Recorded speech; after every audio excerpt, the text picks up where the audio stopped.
함께 기도드리겠습니다.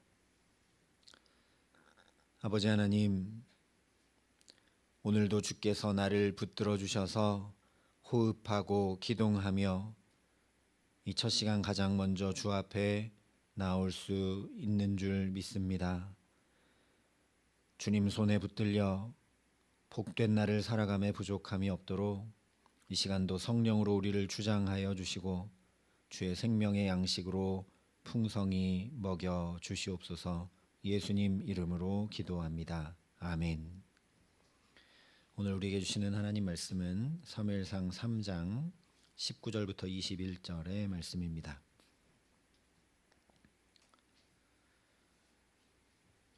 사무엘상 3장 19절부터 21절 말씀을 봉독해 드리겠습니다. 하나님의 말씀입니다.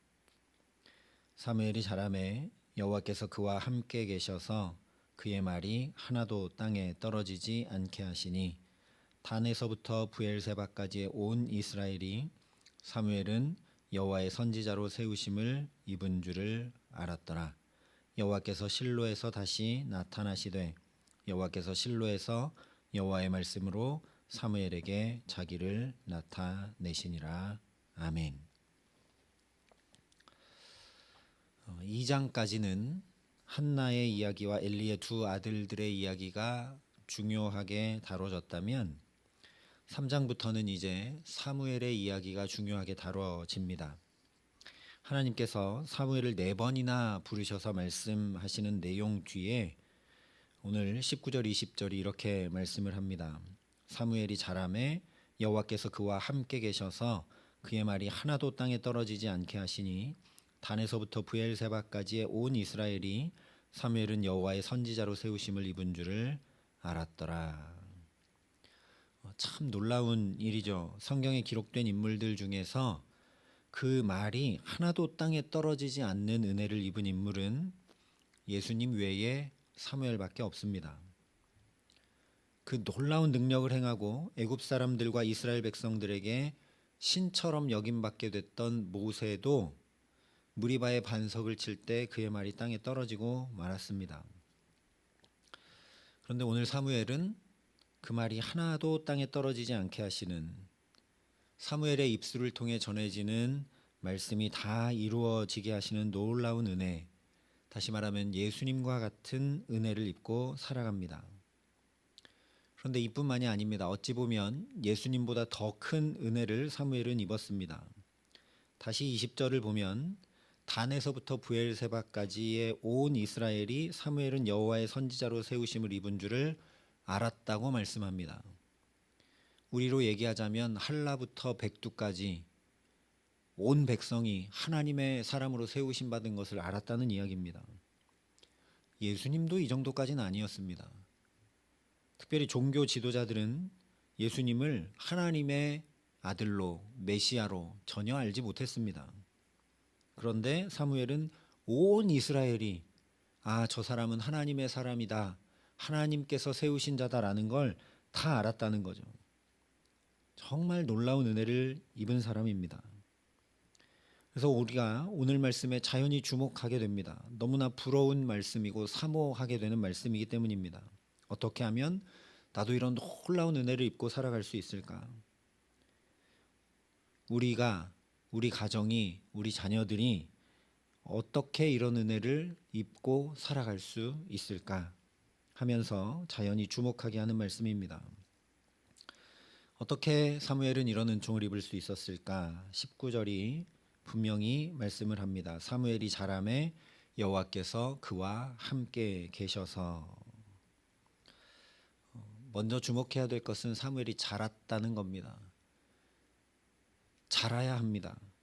자라야 놀라운 은혜를 입을 수 있습니다. 어린 아이의 때는 예를 들면 유치원 아이에게 휴대전화를 주어서 그것을 사용하게 하고 누리게 하지는 않죠. 자라야 그것을 가지고 누릴 수 있습니다. 영적인 것에서도 똑같습니다. 자라야 합니다. 그런데 사무엘이 자라기 위해 부단 애썼습니다. 어머니와도 어릴 때부터 떨어져서 하나님의 처소에서, 성소에서 자라기 위해, 하나님의 사람으로 자라기 위해 홈리와 비느하스를 바라보지 않고 주님을 똑바로 바라보면서 믿음의 본이 되는 자신의 아버지와 어머니 그리고 성소에 그럼에도 불구하고 올라와 예배하는 어떤 이들을 바라보며 부단히 자라기를 힘썼습니다. 우리도 예수님에게까지 자랄 수 있도록 은혜를 달라고 날마다 순간마다 구할 수 있기를 간절히 기도합니다. 그리고 두 번째는 여호와께서 그와 함께 계셨다 말씀합니다. 근데 한 가지 의문이 드는 것은 하나님이 함께 계셔야 이런 은총을 입는 건데 그러면 나는 하나님이 함께 하시지 않는 사람인가? 그렇지 않습니다. 우리도 하나님께서 함께 하십니다. 그런데 우리 말은 땅에 떨어지는 것이 많다라는 거죠. 심지어 우리 자녀들에게도 우리 입술에 말이 권위와 효력이 없을 때가 있습니다. 왜 그런가? 하나님께서 함께 해주신다는 것의 의미를 다시 생각해 보아야 한다는 거죠. 아무리 하나님이 함께 해주셔도 내가 하나님과 함께 하지 않으면 소용이 없어서 그렇습니다. 이런 맥락에서 이미 2장의 말씀 나눌 때 여호와 앞에서 자란다는 것이 어떤 의미인지 함께 살펴봤습니다. 사무엘은 어렸을 때 세마포 에봇을 입고 여호와 앞에서 섬겼더라. 하나님 앞에서 자란다. 그러니까 사무엘은 부단히 어머니가 지어다 주는 세마포 에봇을 입어야 되는 거죠. 그런 거 아무것도 하지 않으면서 하나님이 함께 계시기를 바라거나 하나님 앞에 있다라는 건 어불성설이 되고 마는 겁니다. 그래서 또 하나님이 함께 하시는 것은 나 혼자 잘 되지 않습니다. 부모님이 믿음을 또 붙들어주고 세마포 에봇도 지어다 입혀주고 부모님의 신앙교육이 중요하다는 거죠. 1년에 한 번 성전에 올라갈 때마다 제사장이 입어야 하는 세마포 에봇을 지어 입히면서 구별된 삶을 살게 합니다. 육신의 부모만 중요한 것이 아닙니다. 영적 부모 또는 스승, 믿음의 본을 보일 수 있는, 본을 내가 볼 수 있는 그런 믿음의 사람들 곁에 두고 함께하는 것 중요합니다. 그런데 진짜 중요한 것은 이런 것이 아닙니다. 이런 것이 중요하다고 하면 자칫 바리새인들의 길로 빠져들어갈 수 있습니다. 선민의식에 빠질 수 있습니다. 나는 하나님이 택하셨고 하나님이 함께 하시고 내게는 이런 능력이 있고 이런 은혜가 있고 그랬던 사람이 모세입니다. 모세도 그의 어머니 요게벳을 통해 신앙교육을 잘 받고 자랐습니다. 그래서 궁에서 자랐는데도 불구하고 애굽 궁에서 그 호화로운 것들을 누리며 최첨단 교육을 받으며 그렇게 잘 자랐기 때문에 자랐는데도 불구하고 히브리인의 정체성을 잃지 않았죠. 그래서 자기 동족들이 고난당하는 것을 마음 아파했습니다. 문제는 나이 40이 됐을 때 자기 주먹으로 애굽 관리를 쳐 죽였다는 거죠. 자기는 구원자로 택함받은 사람이라고 스스로 생각한 것입니다. 내게 이런 힘이 있는 것, 내게 이런 권력이 있는 것, 내게 이런 위치가 있는 것, 내 불쌍한 동족들을 돌보기 위함이구나. 그래서 그 힘과 권력을 가지고 행하려 했습니다. 그러다 보니 그의 인생이 나락으로 떨어져 버립니다. 히브리 민족에게도 애굽 사람들에게도 배척당하고 광야로 도망가야 했습니다. 그러면 모세의 인생은 언제 새롭게 시작됐고 언제 하나님의 함께하심의 은혜를 누리며 살아가게 되었는가? 바로 나이 80에 하나님이 타는 떨기나무 가운데서 부르실 때 그의 인생이 시작됩니다. 어쩌면 그 이전까지 80세 이전까지 그의 인생은 멈췄다고 할 수도 있습니다. 그래서 성경에 기록된 신앙의 선조들을 보면 그들의 인생이 언제 시작되었는지 분명히 말씀해 줍니다.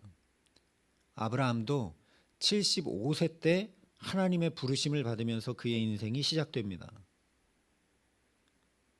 야곱도 베델에서 하나님이 부르실 때 그의 인생이 비로소 시작됩니다. 요셉도 17세의 소년으로 꿈을 꾸며 하나님의 부르심을 받을 때부터 그의 인생이 시작됩니다. 오늘 사무엘도 마찬가지라는 겁니다. 좋은 부모로부터 신앙 잘 물려받고 잘 자랐습니다. 물론 그가 자랐던 환경은 말도 안 되는 제사장들이 있는 성전이었죠. 그럼에도 불구하고 엘갓나든 한나든 사무엘이든 자기 힘과 지혜와 능력으로 전혀 행하지 않았습니다. 그런데 진짜 사무엘의 인생의 시작은 그 좋은 부모의 영향력과 자기가 부단히 힘쓰고 애쓰고 노력한 그런 것들이 전혀 아닙니다. 오늘 말씀을 보면 그를 부르시는 하나님으로 인해 비로소 그의 인생이 시작됩니다. 사무엘은 하나님이 부르셔도 잘 알아듣지 못합니다. 사무엘아 사무엘아 4번씩이나 부르시는데 그렇게 아직 준비가 되지 않았을 때, 사무엘이 어릴 때, 연약할 때 하나님이 불러주셔서 그의 인생이 시작됩니다. 왜냐? 그래야 진짜 하나님께 붙들린 인생이기 때문입니다. 이것은 사무엘에게만이 아닙니다. 엘리에게도 마찬가지입니다. 물론 부르시는 것으로 끝이 아니죠. 엘리는 그 부르심에 응답하지 못했습니다. 사무엘은 그 부르심에 응답함으로 나갔습니다. 그러니까 하나님이 나를 불러주실 때 내 인생이 시작되는데 그 인생이 시작되는 지점에서 나는 하나님의 부르심에 어떻게 응답할 것인가, 그것이 내 인생이 된다라는 겁니다. 사실 사무엘을 하나님이 부르시고 11절 말씀대로 듣는 사람마다 두 귀가 울릴 정도로 충격적인 내용을 말씀하셨습니다. 성소와 제사장은 하나님께 온전히 구별된 것으로 알고 있던 이스라엘 백성들에게 제사장의 집안을 영원히 심판해 버리시겠다 했기 때문입니다. 그냥 제사장의 집이 멸망당한다 정도가 아니라 이것은 이제 하나님께서 임재하시지 않겠다는 충격적인 이야기이기 때문입니다. 우리 상황으로 얘기해 보자면 이제 이 땅에서 교회와 목회자를 다 없애버리시겠다 말씀한 것과 비슷한 것입니다. 그래서 15절에 보면 사무엘도 이것을 엘리에게 말하는 걸 두려워했죠.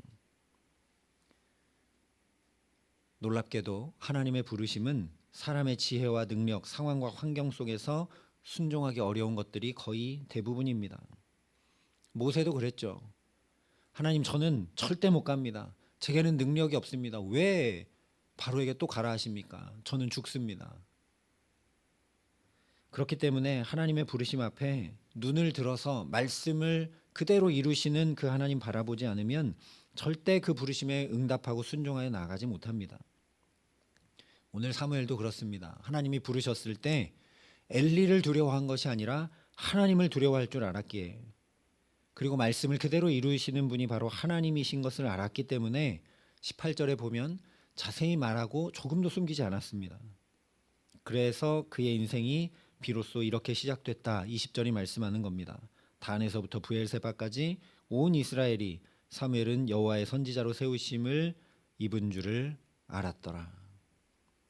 다른 사람들도 알았지만 사무엘 자신도 알게 되었다라는 겁니다. 아, 내가 하나님의 부르심을 받은 자다. 정반대의 경우가 엘리 제사장이죠. 앞선 2장에서 하나님께서 엘리에게 하나님의 사람도 보내주시고 이 어린 사무엘을 통해서도 분명히 말씀해 주셨습니다. 그런데 그 하나님의 부르심에 엘리는 전혀 응답하지 않습니다. 그리고 그의 인생이 나락으로 떨어지고 말게 되죠. 자기만 나락으로 떨어지면 모르겠는데 자기만 아니라 사랑하는 자녀들과 그의 가족들의 인생에 마저 종지부를 찍어버리고 말게 됩니다. 정반대로 사무엘은 하나님의 부르심에 응답함으로 그렇게 나가자 자기 인생만 하나님 앞에 시작된 것이 아니라 온 이스라엘이 새롭게 시작됩니다. 사무엘 한 사람이 부르심에 응답하여 나아가게 되자 암과 같은 사사시대가 밝혀지고 다윗과 같이 최고의 전성시대를 하나님의 부르심에 응답한 이 한 사람으로 인해 시작되게 하십니다. 그래서 21절 말씀을 다시 주목하게 됩니다. 여호와께서 실로에서 다시 나타나시되 여호와께서 실로에서 여호와의 말씀으로 사무엘에게 자기를 나타내시니라. 우리가 앞서 살펴본 것처럼 4번 사무엘아 사무엘아 부르신 것으로 끝나지 않았다는 거죠. 하나님의 말씀으로 사무엘에게 자기를 나타내시고 또 나타내시고 또 부르시고 또 부르셨다는 겁니다. 말씀으로 나타내시며 계속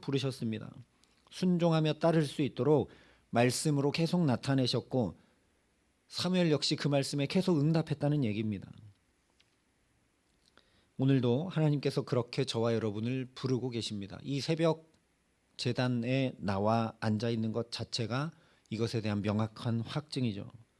또 하나님께서 우리에게 말씀으로 하나님을 나타내고 계십니다. 그리고 이 새벽 예배의 자리만 아니라 우리에게는 말씀이 육신이 되어 우리 가운데 오신 예수 그리스도를 통해 명백히 나타내 보여주셨습니다.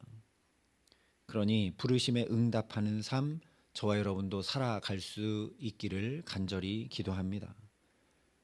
하나님을 아빠, 아버지라 부르며 그분의 자녀로 살아가라 불러주실 뿐 아니라 가르쳐 주실 뿐 아니라 친히 그 자녀로 살아가는 본을 보여주신 예수님 우리에게 나타내 보여주셨으니 그 예수님 똑바로 바라보고 뒤따라가는 저와 여러분 될 수 있기를 간절히 기도합니다. 이 놀라운 부르심 우리를 그냥 하나님의 사람 정도가 아니라 선지자 정도가 아니라 당신의 아들과 딸이라 부르시는 이 귀한 부르심 따라 살아가기에 참으로 아버지 되신 하나님의 그 은혜와 사랑을 능력을 충만히 덧입어서 사무엘처럼 하나님의 사람을 넘어서서 하나님의 아들 딸로 우리의 말이 하나도 땅에 떨어지지 않는 복된 삶, 지금까지와 전혀 다른 하나님의 사랑하는 자녀로 살아가는 새로운 은총 덧입어 살아가게 하시기를 예수님의 이름으로 간절히 축원합니다. 함께 기도하시겠습니다. 아버지 하나님, 우리가 무지하고 연약하고 또 쉽게 잊기에 늘 또 부르셔서 주님의 사랑하는 자녀임을 확인케 하여 주시니 감사합니다. 하나님, 그저 성도로, 그저 사역자로, 그저 직분자로 부름받은 자리를 살아가는 것이 아니라 그 이전에 가장 귀한 하나님의 자녀로 불러주신 그 부르심을 따라 살아감에 부족함 없도록 우리에게 성령으로 역사하여 주시옵소서. 그래서 아버지 되신 하나님의 충만하신 모든 충만한 것을 가득 누리며 주와 함께 동행하는 복된 삶, 우리 말이 하나도 땅에 떨어지지 않는 정도가 아니라 그 말을 아버지 되신 하나님께서 친히 다 이루어 주시는 그 복된 삶을 사무엘과 같이 또 믿음의 선진들과 같이 무엇보다 우리 주님 예수님과 같이 우리도 살아가는 은혜와 복을 누릴 수 있도록 오늘 이 새벽 첫 시간도 우리에게 함께 하시고 역사하여 주시옵소서. 이제는 주 예수 그리스도의 은혜와 하나님의 사랑과 성령님의 교통하심이 여기 머리 숙여 예수님 뒤따라 사랑받는 주님의 자녀로 살기를 소원하고 결단하는 여기 모인 모든 주의 성도들과 사랑의 빛교회 모든 교우들과 이 나라 이 민족과 이 귀한 복음을 오늘도 세계 만방에 전하시는 선교사님들 가운데 이제로부터 영원토록 함께 하시기를 간절히 축원하옵나이다. 아멘.